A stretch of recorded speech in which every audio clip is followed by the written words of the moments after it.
Hello everyone, ಎಲ್ಲರಿಗೂ ಸ್ವಾಗತ ನನ್ನ ಯೂಟ್ಯೂಬ್ ಚಾನಲ್ನಲ್ಲಿ. ಸೊ ಈ ವಿಡಿಯೋನಲ್ಲಿ ನಾನು ನಿಮಗೆ honourable minister Priyank Kharge sir ಅವರು ತನ್ನ ಫೇಸ್ಬುಕ್ ಪೇಜ್ನಲ್ಲಿ ಒಂದು ಇನ್ಫಾರ್ಮೇಷನ್ ಅನ್ನು ಶೇರ್ ಮಾಡಿದ್ದಾರೆ. ಈ ಸೊತ್ತು 2.0 ರಿಲೇಟೆಡ್ ಇದು ಇನ್ಫಾರ್ಮೇಷನ್ ಇದೆ. ಸೊ ನಾನು ಕೂಡ ನಿಮಗೆ ಎಕ್ಸ್ಪ್ಲೇನ್ ಮಾಡ್ತೀನಿ ಡೀಟೇಲ್ ಆಗಿ ಏನು ಇನ್ಫಾರ್ಮೇಷನ್ ಬಂದಿದೆ ಅಂತ.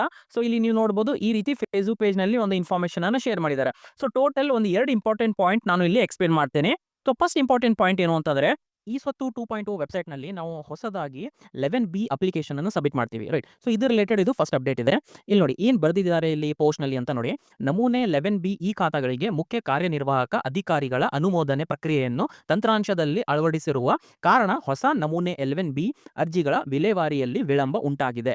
ಸೊ ಬೇಸಿಕಲಿ ಇಲ್ಲಿ ಏನು ಹೇಳ್ತಾ ಇದ್ದಾರೆ ಅಂತಂದ್ರೆ, ಫಸ್ಟ್ ನಾವು 11B ಅಪ್ಲಿಕೇಶನ್ ಏನು ಸಬ್ಮಿಟ್ ಮಾಡ್ತೀವಿ, ನ್ಯೂ ಖಾತಾ ಅಪ್ಲಿಕೇಶನ್ ಅಂತ 11B ಇದೆ ಅಂತಂದ್ರೆ, ಸೊ ಅದು 11B ಅಪ್ಲಿಕೇಶನ್ ಇಲ್ಲಿ ಮುಖ್ಯ ಕಾರ್ಯನಿರ್ವಾಹಕ ಅಧಿಕಾರಿಗಳ ಅಂತಂದ್ರೆ 11B ನ್ಯೂ ಅಪ್ಲಿಕೇಶನ್ ಜಿಲ್ಲಾ ಪಂಚಾಯತ್ನಲ್ಲಿ, ಓಕೆ, ಜಿಲ್ಲಾ ಪಂಚಾಯತ್ನಲ್ಲಿ ಸಿಇಒ ಅಂತ ಇರ್ತಾರೆ, ಚೀಫ್ ಎಕ್ಸಿಕ್ಯೂಟಿವ್ ಆಫೀಸರ್. ಸೊ ಇವರು ಇದು ನ್ಯೂ 11B ಅಪ್ಲಿಕೇಶನ್ ಫಸ್ಟ್ ಅನುಮೋದನೆ ಮಾಡಬೇಕು, ಅಂದ್ರೆ ಅಪ್ರೂವಲ್ ಮಾಡಬೇಕು ಅಥವಾ ಅವರಿಂದ ಇದು ಪುಷ್ ಆಗಬೇಕು. ಸೊ ಆಮೇಲೆ ಇದು ಗ್ರಾಮ ಪಂಚಾಯತಿಗೆ ಬರುತ್ತೆ ಅಂತ ಹೇಳ್ತಾ ಇದ್ದಾರೆ. ಸೊ ಇಲ್ಲಿ ನೋಡಿ, ಸೊ ಡಿಸ್ಪೋಸ್ ಅಂತಂದ್ರೆ ವಿಲೇವಾರಿ ವಿಳಂಬ ಉಂಟಾಗ್ತಾ ಇದೆ ಅಂತಂದ್ರೆ ಸ್ವಲ್ಪ ಡಿಲೇ ಆಗ್ತಾ ಇದೆ, ಬಿಕಾಸ್ ಇದು ಜಿಲ್ಲಾ ಪಂಚಾಯತ್ನಲ್ಲಿ ಚೀಫ್ ಎಕ್ಸಿಕ್ಯೂಟಿವ್ ಆಫೀಸರ್ ಅವ್ರ ಲಾಗಿನ್ಗೆ ಹೋಗುತ್ತೆ, ಅವ್ರು ಅದನ್ನ ಚೆಕ್ ಮಾಡಬೇಕು. ಸೊ ಮತ್ತೆ ಮುಂದೆ ಏನು ಹೇಳ್ತಾ ಇದೆ ನೋಡಿ, ಜಿಲ್ಲಾ ಪಂಚಾಯತಿಗಳ ಮುಖ್ಯ ಕಾರ್ಯನಿರ್ವಾಹಕ ಅಧಿಕಾರಿಗಳು ಅನುಮೋದನೆ ನೀಡದ ನಂತರ ಗ್ರಾಮ ಪಂಚಾಯತಿಗಳಿಂದ 15 ಕೆಲಸ ದಿನಗಳ ಕಾಲಾವಧಿಯಲ್ಲಿ ನಮೂನೆ 11Bಗಳನ್ನು ವಿತರಿಸ. ಸೊ ಬೇಸಿಕಲಿ ಜಿಲ್ಲಾ ಪಂಚಾಯತ್ನಲ್ಲಿ ಸಿಇಒ ಅವರು ಪುಷ್ ಮಾಡಿ ಮೇಲೆ ಅಥವಾ ಅವರು ಅಪ್ರೂವಲ್ ಮಾಡಿ ಮೇಲೆ ವಿದಿನ್ 15 ವರ್ಕಿಂಗ್ ಡೇಸ್ ಒಳಗಡೆ ಗ್ರಾಮ ಪಂಚಾಯತಿ ಅಥಾರಿಟೀಸ್ ಅವ್ರು ಅದನ್ನ ಪ್ರೊಸೆಸ್ ಮಾಡಬೇಕು ಅಥವಾ ಅಪ್ರೂವಲ್ ಮಾಡಬೇಕು. ಸೊ ಈ ರೀತಿ ಇದು ಒಂದು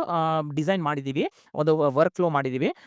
ಅದಕ್ಕೆ ಫಾರ್ ದಟ್ ರೀಸನ್ ಇದು ನ್ಯೂ 11B ಖಾತೆಗಳು ಸ್ವಲ್ಪ ಡಿಲೇ ಆಗ್ತಾ ಇದೆ ಅಂತ ಇಲ್ಲಿ ಒಂದು ಪಾಯಿಂಟ್ ಅನ್ನು ಹೇಳ್ತಾ ಇದ್ದಾರೆ. ಅಂಡ್ ಮುಂದ್ಗಡೆ ಏನು ಹೇಳ್ತಾ ಇದ್ದಾರೆ ನೋಡಿ, ಈಗಾಗಲೇ ಸಲ್ಲಿಕೆಯಾಗಿರುವ ಹೊಸ ನಮೂನೆ 11B ಅರ್ಜಿಗಳನ್ನು ತ್ವರಿತದಲ್ಲಿ ಅಂತಂದ್ರೆ ಬೇಸಿಕಲಿ ಒಂದು ಫಾಸ್ಟ್ ಟ್ರ್ಯಾಕ್ ನಲ್ಲಿ ಇದು ಡಿಸ್ಪೋಸ್ ಆಗಬೇಕು, ಅಪ್ಲಿಕೇಶನ್ ಅನ್ನ ಪ್ರೊಸೆಸ್ ಆಗಬೇಕು ಅಂತ ನಾವು ಇಲ್ಲಿ ಆಲ್ರೆಡಿ ನಾವು ಕ್ರಮ ತಗೊಂಡಿದೀವಿ ಅಂತ ಒಂದು ಪಾಯಿಂಟ್ ಅನ್ನು ಹೇಳ್ತಾ ಇದ್ದಾರೆ. ಓಕೆ, ಸೊ ಎಲ್ಲರೂ ಕೇಳ್ತಾ ಇದ್ರಲ್ವಾ, ರೈಟ್, 11B ಹೊಸ ಖಾತಾ ಸಬ್ಮಿಟ್ ಆಗ್ತಾ ಇದೆ ಅಪ್ಲಿಕೇಶನ್, ಬಟ್ ಅದು ಇನ್ನೂ ಪ್ರೊಸೆಸ್ ಆಗ್ತಾ ಇಲ್ಲ ಅಥವಾ ಅಪ್ರೂವಲ್ ಆಗ್ತಾ ಇಲ್ಲ. ಸೊ ಇದು ಒಂದು ಕೂಡ ರೀಸನ್ ಇದೆ ಅಂತ ಇಲ್ಲಿ ಒಂದು ಇನ್ಫಾರ್ಮೇಶನ್ ಇಲ್ಲಿ ಶೇರ್ ಮಾಡ್ತಾ ಇದ್ದಾರೆ. ಅದು ಜಿಲ್ಲಾ ಪಂಚಾಯತ್ ಮಟ್ಟಿಗೆ ಹೋಗ್ಬಿಟ್ಟು ಸಿಇಒ ದಿಂದ ಅದು ಲಾಗಿನ್ ಆಗಿ ಗ್ರಾಮ ಪಂಚಾಯತಿಗೆ ಅಥಾರಿಟೀಸ್ಗೆ ಬರಬೇಕು. ಅವಾಗ ಅದು 15 ವರ್ಕಿಂಗ್ ಡೇಸ್ ಅಂತ ಇಲ್ಲಿ ಈ ರೀತಿ ವರ್ಕ್ ಫ್ಲೋನ ಮಾಡಿದ್ದಾರೆ. ಓಕೆ, ಸೊ ಇದು ಫಸ್ಟ್ ಪಾಯಿಂಟ್ ಅರ್ಥ ಆಯಿತು ಅಂತ ಅನ್ಕೋತೀನಿ.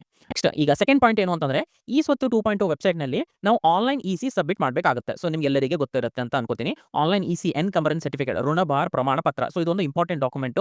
ಈ ಸ್ವತ್ತು 2.0 ವೆಬ್ಸೈಟ್ ನಲ್ಲಿ ನಾವು ಅಪ್ಲಿಕೇಶನ್ ಸಬ್ಮಿಟ್ ಮಾಡಬೇಕು ಅಂದ್ರೆ ಇದು ಒಂದು one of the important document ನಮಗೆ ಬೇಕೇ ಬೇಕಾಗುತ್ತೆ. ಓಕೆ, ಸೊ ಇದರ ಅರ್ಥ ಏನು ಅಂತಂದ್ರೆ ಒಂದು ಸ್ವಲ್ಪ ಬ್ರೀಫ್ ಇರುತ್ತೆ ನೋಡಿ. ನಮ್ದು ಯಾವುದೇ ಒಂದು ಆಸ್ತಿ ಇರಬಹುದು, ಆ ಆಸ್ತಿ ರಿಲೇಟೆಡ್ ನಮ್ಮ ಹತ್ರ ಒಂದು ಡೀಡ್ ಇರುತ್ತೆ. ಆ ಡೀಡು ಸೇಲ್ ಡೀಡ್ ಇರಬಹುದು, ಗಿಫ್ಟ್ ಡೀಡ್ ಇರಬಹುದು, ಈ ರೀತಿ ಒಂದು ಡೀಡ್ ಇರುತ್ತೆ, ರಿಜಿಸ್ಟ್ರೇಷನ್ ಡೀಡ್ ಇರುತ್ತೆ. ಸಬ್ ರಿಜಿಸ್ಟರ್ ಆಫೀಸ್ ನಲ್ಲಿ ಇದು ಡೀಡ್ ಅನ್ನು ನಾವು ಮಾಡ್ಕೋತೀವಿ, ಎಕ್ಸಿಕ್ಯೂಟ್ ಅನ್ನು ಮಾಡ್ಕೋತೀವಿ. ಓಕೆ, ಸೊ ಈ ಡೀಡ್ ಪೂರ್ತಿ ಡೀಡ್ ನಲ್ಲಿ ಯಾರು ಇದ್ರದ್ದು ಹಳೆ ಓನರ್ ಇದ್ದಾರೆ, ಅವ್ರದಿಂದ ಹೊಸ ಓನರ್ ಯಾರಿದ್ದಾರೆ, ಯಾರಿಗೆ ಬಂತು, ಈ ರೀತಿ ಎಲ್ಲ ಇನ್ಫಾರ್ಮೇಶನ್ ಆಸ್ತಿ ರಿಲೇಟೆಡ್ ಎಲ್ಲ ಕೂಡ ಡೀಟೇಲ್ ಆಗಿ ಈ ಡೀಡ್ ನಲ್ಲಿ ಬಂದಿರುತ್ತೆ. ಓಕೆ, ಸೊ ಅದು ಇನ್ಫಾರ್ಮೇಶನ್ ಏನಿದೆಲ್ಲ, okay, as a summary information ಅಥವಾ ಟ್ರಾನ್ಸಾಕ್ಷನ್ ಇನ್ಫಾರ್ಮೇಶನ್ ಅದು ಆನ್ಲೈನ್ ಇಸಿ ನಲ್ಲಿ ಕೂಡ ಬರುತ್ತೆ. ಓಕೆ, ಸೊ ಆ ಒಂದು ಆಸ್ತಿ ಮೇಲ್ಗಡೆ ಎಷ್ಟು ಟ್ರಾನ್ಸಾಕ್ಷನ್ ಆಗಿದೆ ಅಂತ ಪೂರ್ತಿ ಒಂದು ಸಮರಿ ಆ ಟೇಬಲ್ ನಲ್ಲಿ ಆನ್ಲೈನ್ ಇಸಿ ಡಾಕ್ಯುಮೆಂಟ್ ಅಲ್ಲಿ ಇರುತ್ತೆ. ಓಕೆ, ಸೊ ಇದು ಆನ್ಲೈನ್ ಇಸಿ ಡಾಕ್ಯುಮೆಂಟ್ ನಮಗೆ ಬೇಕಾಗಿರುತ್ತೆ ಫಾರ್ ಸಬ್ಮಿಷನ್ ಆಫ್ ದ ಈ ಸ್ವತ್ತು 2.0 ಅಪ್ಲಿಕೇಶನ್.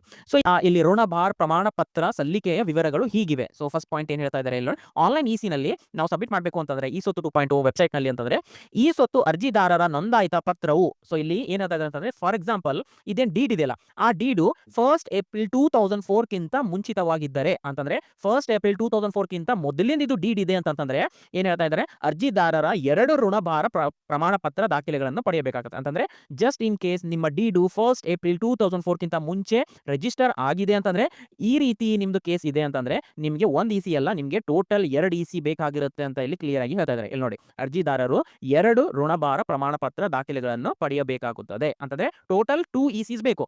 ಸೊ ಇಲ್ಲಿ ಒಂದು ಎಕ್ಸಾಂಪಲ್ ಕೂಡ ಇಲ್ಲಿ ಹೇಳಿದ್ದಾರೆ. ಓಕೆ, ಇಲ್ಲಿ ನೋಡಿ, ಅರ್ಜಿದಾರರ ನೋಂದಾಯಿತ ಪತ್ರವು ದಿನಾಂಕ, ಇಲ್ಲಿ ಒಂದು ಎಕ್ಸಾಂಪಲ್ ಮುಖಾಂತರ ಇಲ್ಲಿ ಎಕ್ಸ್ಪ್ಲೇನ್ ಮಾಡ್ತಾ ಇದ್ದಾರೆ. ಇಲ್ಲಿ ನೋಡಿ, ಜಸ್ಟ್ ಇನ್ ಕೇಸ್ ನಿಮ್ದು ಡೀಡು 17th August 1998 ಆ ಡೇಟ್ ನಲ್ಲಿ ರಿಜಿಸ್ಟರ್ಡ್ ಡೀಡ್ ಇದೆ ಅಂತ ತಿಳ್ಕೊಳ್ಳಿ. ಓಕೆ, ಈ ರೀತಿ ಇದ್ದಾಗ ನೀವು ಟೋಟಲ್ 2 ಇಸಿ ಬೇಕು. ಫಸ್ಟ್ ಇಸಿ ಇಲ್ಲಿ ನೋಡಿ, 16th August 1998 ದಿಂದ 31st March 2004 ವರೆಗೂ. ಸೊ ಇದು ಫಸ್ಟ್ ಇಸಿ ಬೇಕು. ಓಕೆ, 16th August ಯಾಕೆ ತಗೊಂಡಿದ್ದಾರೆ ಅಂತಂದ್ರೆ just 1 day before registration date ಗಿಂತ 17th August ಗೆ ಅದು ಡೀಡ್ ರಿಜಿಸ್ಟರ್ಡ್ ಆಗಿದೆ ಅಂತಂದ್ರೆ 16th August ದಿಂದ 31st March 2004 ವರೆಗೂ ಇದು ಇಸಿ ಬೇಕು. ಇದು ಒಂದೇ EC.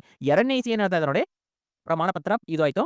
Next second DC 1st April 2004 ದಿಂದ ಟಿಲ್ ಡೇಟ್. ಸೊ ಈ ರೀತಿ ಸೆಕೆಂಡ್ ಡಿಸಿ ಬೇಕು. 1st ಏಪ್ರಿಲ್ 2004 ದಿಂದ ಇಲ್ಲಿವರೆಗೂ ಅಂದ್ರೆ till date, last date. So ಈ ರೀತಿ 2 ಡಿಸಿ ನಮಗೆ ಕಂಪಲ್ಸರಿ ಬೇಕಾಗಿರುತ್ತೆ. ಜಸ್ಟ್ ಇನ್ ಕೇಸ್ ನಿಮ್ದು 2004 ಗಿಂತ ಮುಂಚೆ ನಿಮ್ದು ಡೀಡ್ ರಿಜಿಸ್ಟರ್ ಇದ್ರೆ. ಓಕೆ, ಈಗ ಇನ್ನೊಂದು ಎಕ್ಸಾಂಪಲ್ ಕೂಡ ಇಲ್ಲಿ ಬರೆದಿದ್ದಾರೆ ಅವರು. ನೋಂದಾಯಿತ ಪತ್ರವು ದಿನಾಂಕ 13th ಡಿಸೆಂಬರ್ 2004 ಗೆ ಇತ್ತು ಅಂತ ತಿಳ್ಕೊಳ್ಳಿ. ಅಂದ್ರೆ ನಮ್ದೇನು ಡೀಡ್ ಇದೆ ಅದು 13th ಡಿಸೆಂಬರ್ 2004 ಗೆ ಇದೆ ಅಂತ ಒಂದು ಉದಾಹರಣೆ ಇಲ್ಲಿ ಬರೆದಿದ್ದಾರೆ. ಆ ರೀತಿ ಇದ್ದಾಗ ಜಸ್ಟ್ ಒಂದೇ ಇಸಿ ನಮಗೆ ಬೇಕಾಗಿರುತ್ತೆ. ಓಕೆ, ಎರಡಲ್ಲ ಒಂದೇ. 12th ಡಿಸೆಂಬರ್ 2004 ದಿಂದ ಟಿಲ್ ಡೇಟ್. ಈಗ ಇಲ್ಲಿ 12th ಡಿಸೆಂಬರ್ ಯಾಕೆ ಬರ್ದಿದ್ದಾರೆ? 13th ಡಿಸೆಂಬರಿಗೆ ಡೀಡ್ ರಿಜಿಸ್ಟರ್ ಆಗಿದೆ. ಸೊ ಜಸ್ಟ್ 1 ಡೇ ಬಿಫೋರ್ ಅಷ್ಟು ನಮಗೆ ಒಂದು ಇಸಿ ಬೇಕು. ಸೊ ಇದು ಈ ರೀತಿ ಇಸಿ ರಿಲೇಟೆಡ್ ಒಂದು ಇನ್ಫಾರ್ಮೇಶನ್ ಇಲ್ಲಿ ಕೊಟ್ಟಿದ್ದಾರೆ. ಈಗ ಇಲ್ಲಿ ಇನ್ನೊಂದು ಪಾಯಿಂಟ್ ಆಡ್ ಮಾಡಿದ್ದಾರೆ. ಅರ್ಜಿದಾರರು ಸಲ್ಲಿಸಿದಾಗ ಋಣಭಾರ ಪ್ರಮಾಣ ಪತ್ರ ಅಂದ್ರೆ ಇಸಿ, ಆ ಈ ಸ್ವತ್ತು 2.0 ವೆಬ್ಸೈಟ್ ನಲ್ಲಿ ಆನ್ಲೈನ್ ಇಸಿ ನಾವು ಸಬ್ಮಿಟ್ ಮಾಡಿದಾಗ ಆ ಇಸಿ ನಲ್ಲಿ ನಮ್ದು ಡೀಡ್ ಇದೆಲ್ಲ, ಆ ಡೀಡ್ ರಿಲೇಟೆಡ್ ಸಮರಿ ಅಥವಾ ಇನ್ಫಾರ್ಮೇಶನ್ ಇರಲೇಬೇಕು. ಜಸ್ಟ್ ಇನ್ ಕೇಸ್ ಇದ್ದಿಲ್ಲ ಅಂತಂದ್ರೆ ಇಲ್ಲೊಂದು ಪಾಯಿಂಟ್ ಬರ್ದಿದ್ದಾರೆ ನೋಡಿ. ದಾಖಲೆಯಲ್ಲಿ ನಿಮ್ಮ ನೋಂದಾಯಿತ ಪತ್ರದ ಸಂಖ್ಯೆ ಇಲ್ಲವಾದಲ್ಲಿ ಈ ಸ್ವತ್ತು ಖಾತೆಗೆ ಸಲ್ಲಿಸಿದ ಅರ್ಜಿಯನ್ನು ಮುಂದಿನ ಪ್ರಕ್ರಿಯೆಗೆ ತೆಗೆದುಕೊಳ್ಳಲಾಗುವುದಿಲ್ಲ ಅಂತಂದ್ರೆ ಇದು ಮುಂದಕ್ಕೆ ಕಡೆ ಹೋಗಂಗಿಲ್ಲ, ಪ್ರೊಸೀಡ್ ಆಗಂಗಿಲ್ಲ ಅಂತ ಕ್ಲಿಯರ್ಲಿ ಹೇಳ್ತಾ ಇದ್ದಾರೆ. ಇಸಿ ನಲ್ಲಿ ನಮ್ದು ಡೀಡ್ದು ಸಮರಿ ಅಥವಾ ನಮ್ಮ ಡೀಡ್ ಇನ್ಫಾರ್ಮೇಶನ್, ನಮ್ದು ಡೀಡ್ ಒಂದು ಮೆನ್ಷನ್ ಕಂಪಲ್ಸರಿ ಆ ಇಸಿ ನಲ್ಲಿ ಇರಲೇಬೇಕು. ನಾವು ಯಾವ್ದು ಇಸಿ ಸಬ್ಮಿಟ್ ಮಾಡ್ತೀವಿ ಸೊ ಅದು ಇಸಿ ಕಂಪಲ್ಸರಿ, ಸಾರಿ ಆ ಡೀಡ್ ಇನ್ಫಾರ್ಮೇಶನ್ ಅದರಲ್ಲಿ ಇರಬೇಕು. ಓಕೆ, ಸೊ ಇದು ರಿಲೇಟೆಡ್ ಟು ಇಸಿ ಅಥವಾ ಮುಂದಿನ ಪ್ರಕ್ರಿಯೆಗೆ ಹೋಗಂಗಿಲ್ಲ ಅಂತ ಹೇಳ್ತಾ ಇದ್ದಾರೆ. ಸೊ ಮೇಲಿನ ನಿಯಮಗಳ ಅನುಸಾರ ಈ ಸ್ವತ್ತು ಅರ್ಜಿಗಳನ್ನು ಸಲ್ಲಿಸಬೇಕಾಗಿ ಈ ಮೂಲಕ ಕೋರುತ್ತೇನೆ. ಸೊ ಮೇಲ್ಗಡೆ ಏನು ರೂಲ್ಸ್ ಹೇಳಿದೀವಿ ಆ ಪ್ರಕಾರ ಕನ್ಸಿಡರ್ ಮಾಡಿಬಿಟ್ಟು ನೀವು ಈ ಸ್ವತ್ತನ್ನು ಅಪ್ಲೈ ಮಾಡಿ ಅಂತ ಹೇಳ್ತಾರೆ. ಈಗ ಇಲ್ಲಿ ಇನ್ನೊಂದು ಪಾಯಿಂಟ್, ಆನ್ಲೈನ್ ಇಸಿದು ವ್ಯಾಲಿಡಿಟಿ ಎಷ್ಟಿದೆ ಅಂತ ನಿಮ್ಗೆ ಬಹಳ ಜನ ಪ್ರಶ್ನೆ ಕೇಳಿದಿರ. ಓಕೆ, ಇದು ವ್ಯಾಲಿಡಿಟಿ ನೋಡಿ 15 ಡೇಸ್ ಅಂತ ಇಲ್ಲಿ ಹೇಳ್ತಾ ಇದ್ದಾರೆ. ಓಕೆ, ನೀವು ವೆಬ್ಸೈಟ್ ನಲ್ಲಿ ಅಪ್ಲಿಕೇಶನ್ ಸಬ್ಮಿಟ್ ಮಾಡೋ ಟೈಮ್ ನಲ್ಲಿ ಈ ರೀತಿ ಬರುತ್ತೆ ಕಾವೇರಿ ಇಸಿ ಡೇಟಾ ಅಂತ. ಇಲ್ಲಿ ಫಸ್ಟ್ ಲೈನ್ ಬರ್ದಿದ್ದಾರೆ ನೋಡಿ, encumbrance certificate from at least 1 day before date of registration until issued at least in the last 15 days are accepted. So 15 days ಅಂತ ಇಲ್ಲಿ ಒಂದು ಇನ್ಫಾರ್ಮೇಶನ್ ಇಲ್ಲಿ ಕೊಟ್ಟಿದ್ದಾರೆ. ಓಕೆ, ಸೊ ವ್ಯಾಲಿಡಿಟಿ ಎಷ್ಟಿದೆ? 15 ಡೇಸ್ ಇದೆ. ಸೊ ಈ ರೀತಿ ನೀವು ಆನ್ಲೈನ್ ಇಸಿ ನೀವು ಮೇಂಟೈನ್ ಮಾಡಬೇಕು, ಅವಾಗ ಮಾತ್ರ ಸಬ್ಮಿಷನ್ ಕರೆಕ್ಟ್ ಆಗಿ ಆಗುತ್ತೆ. Okay, so online paid service ಬೇಕು ಅಂತಂದ್ರೆ ವಾಟ್ಸ್ಆಪ್ನಲ್ಲಿ ಮೆಸೇಜ್ ಕಳಿಸಿ. ಆ್ಯಂಡ್ ವಾಟ್ಸ್ಆಪ್ ಚಾನಲ್ ಕೂಡ ಮಾಡಿದ್ದೀನಿ, ಕೆಳಗಡೆ ಲಿಂಕ್ ಪ್ರೊವೈಡ್ ಮಾಡ್ತೀನಿ. ಅಲ್ಲಿಂದ ನೀವು ಲಿಂಕ್ ಅನ್ನು ಜಾಯಿನ್ ಮಾಡಿ ವಾಟ್ಸ್ಆಪ್ ಗ್ರೂಪ್ ನಿಮ್ದು ನನ್ನ ಚಾನಲನ್ನು ಜಾಯಿನ್ ಮಾಡ್ಕೊಡಿ. ಅಲ್ಲಿ ಕೂಡ ರೆಗ್ಯುಲರ್ಲಿ ಅಪ್ಡೇಟ್ಸ್ ಅನ್ನು ಶೇರ್ ಮಾಡ್ತಾ ಇರ್ತೀನಿ. ಆ್ಯಂಡ್ ವಿಡಿಯೋ ಯಾವ ರೀತಿ ಅನಿಸಿದೆ ಅಂತ ಕಾಮೆಂಟ್ ಮೂಲಕ ನನಗೆ ತಿಳಿಸಿ. ವಿಡಿಯೋ ಇಷ್ಟ ಆದರೆ ವಿಡಿಯೋನ ಲೈಕ್ ಮಾಡಿ, ಶೇರ್ ಮಾಡಿ ನಿಮ್ಮದು ಫ್ರೆಂಡ್ಸ್ ಜೊತೆ, ಮತ್ತು ಚಾನಲ್ಗೆ ಸಬ್ಸ್ಕ್ರೈಬ್ ಮಾಡಿ ಆ್ಯಂಡ್ ಬೆಲ್ ಐಕನ್ ಪ್ರೆಸ್ ಮಾಡಿ. ವಿಡಿಯೋ ಇಲ್ಲಿವರೆಗೂ ನೋಡಿದ್ದಕ್ಕೆ thank you so much. Next ವಿಡಿಯೋನಲ್ಲಿ ಮೀಟ್ ಆಗೋಣ. ಅಲ್ಲಿವರೆಗೂ ಟೇಕ್ ಕೇರ್, ಬಾಯ್.